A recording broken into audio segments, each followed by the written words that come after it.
Hello बच्चों, I am your teaching mentor Shivam Raj Singh from arjuna institute. और आज हम लोग पढ़ने वाले हैं आपकी केमिस्ट्री का एक बहुत ही इम्पॉर्टेंट कॉन्सेप्ट जो कि है गैस लॉ।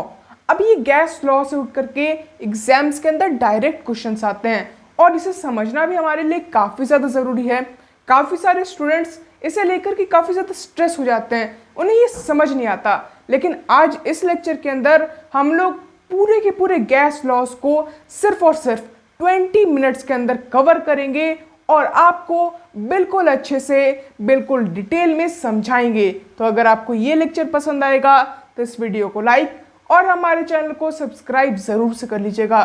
तो चलिए बिना किसी देरी किए हमारे इस लेक्चर को स्टार्ट करते हैं। सो बच्चों, सबसे पहले हम लोग ये समझते हैं कि आखिरकार ये गैस लॉ है क्या है ये सिरदर्द।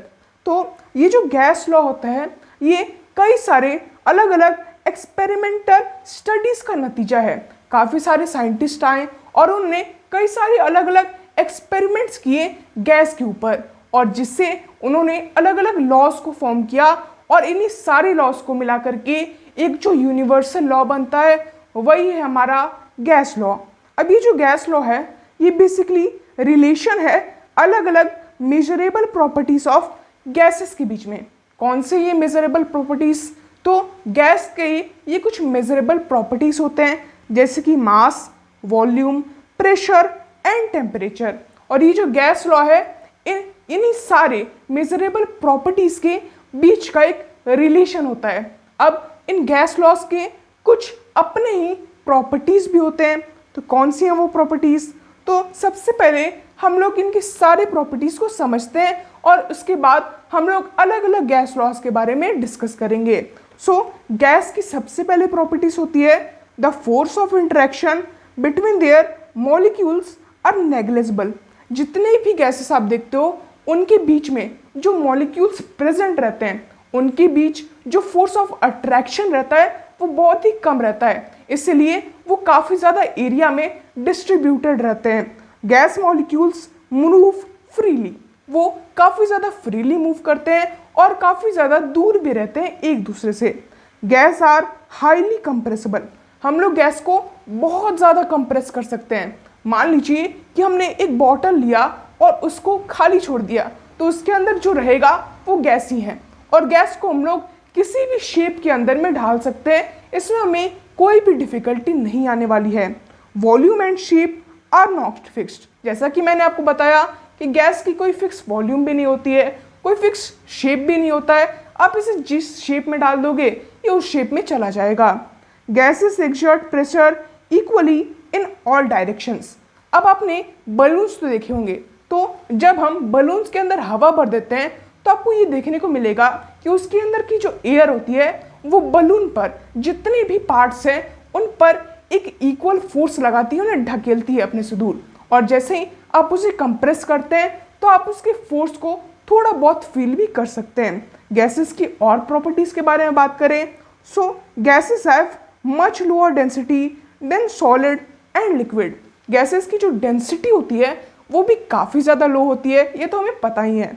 And gases mix evenly and completely with any mechanical aid, मतलब कि हम किसी भी गैस को काफ़ी आसानी से एक साथ मिक्स कर सकते हैं और इसके लिए हमें किसी तरीके की कोई मैकेनिकल एड यानी कि अपने से कोई एफर्ट करने की ज़रूरत भी नहीं कर पड़ेगी।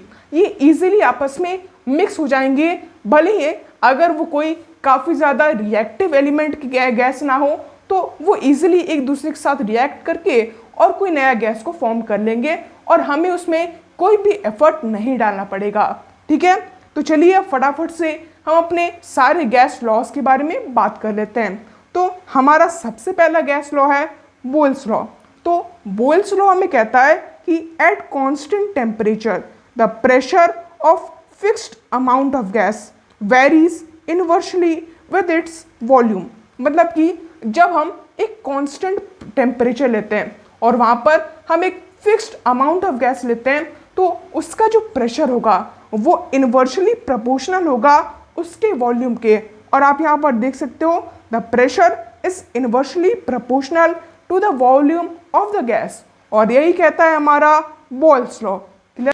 अब अगर हम लोग बात करें चार्ल्स लॉ की, तो चार्ल्स लॉ हमें ये बताता है कि for a fixed mass of gas at constant pressure the volume is directly proportional to the temperature. मतलब कि जब हम लोग एक कांस्टेंट प्रेशर के अंदर एक फिक्स्ड अमाउंट ऑफ गैस लेते हैं तो वो जो गैस होगा वो उसका वॉल्यूम टेम्परेचर से डायरेक्टली प्रोपोर्शनल होगा। मतलब कि अगर टेम्परेचर बढ़ेगा तो उस गैस का वॉल्यूम भी बढ़ेगा, और अगर टेम्परेचर घटेगा तो उस गैस का वॉल्यूम भी घटेगा। क्लियर है? अब अगर हम लोग बात करें गे ल्यूकस लॉ की, तो गे ल्यूकस लॉ कहता है कि at constant volume pressure of fixed amount of a gas varies directly with temperature.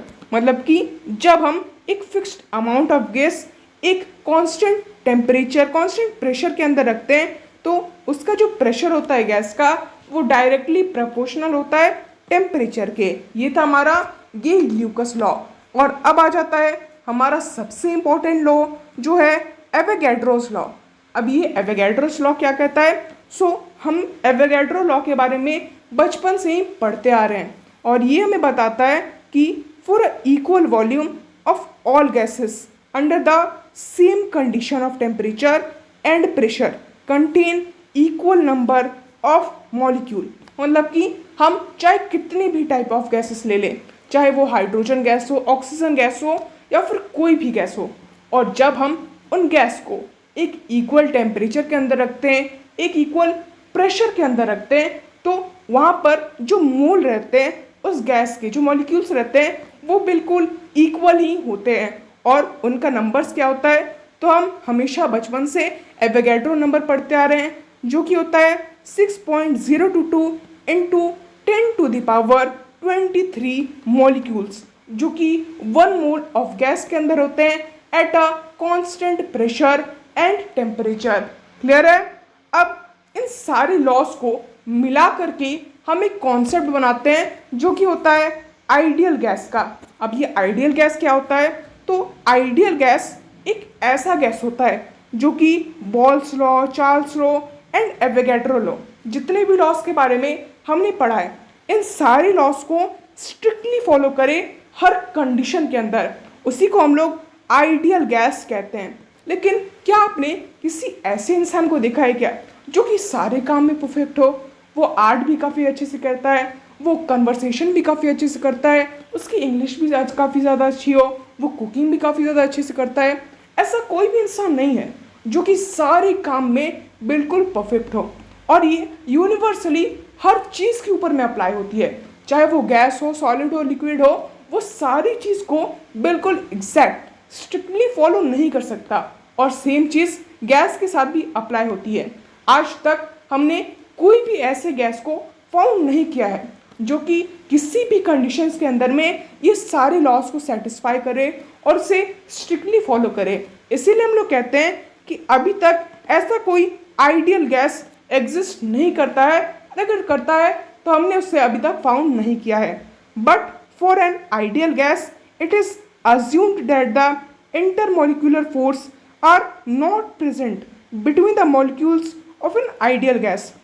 अब अगर कोई गैस को आइडियल गैस बनना है तो उनके जो मॉलिक्यूल्स होते हैं उनके बीच में बिल्कुल भी ज़ीरो फोर्स होना चाहिए।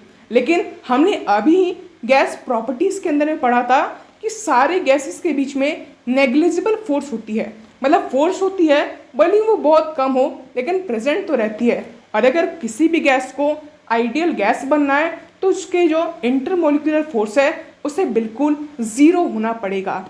In real gas exist.